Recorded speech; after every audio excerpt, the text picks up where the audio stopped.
What's up, guys? It is Ben from Srkcycles.com, and today we are moving 6 motorcycles. It'll be sad to see them go, but the most important thing about these bikes is we have 2 Road Kings, an R6, a Road Glide Ultra, Kawasaki Concourse, and Triumph Sprint. They are held down by 2 main straps, and that's these right here. These are tank straps. These are the straps that we use, and these are the straps that we trust. So I want you guys to have the same security when you're moving your bikes. Would you move a 2014 Harley Davidson Road King with just 2 straps? I would. I do it all the time.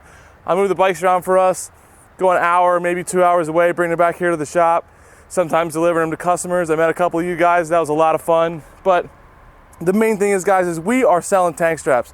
There will be a link in the description below, and these things are awesome. They have a braking strength of over 4,000 pounds. Do you have a bike that weighs 4,000 pounds? No, neither do I. So anyway, guys, these are the 6 bikes that we're moving today, and I want you guys to check out tank straps. Click in the description below and find some for yourself. Remember, it's not what you're riding, it's where you're going. See you guys later.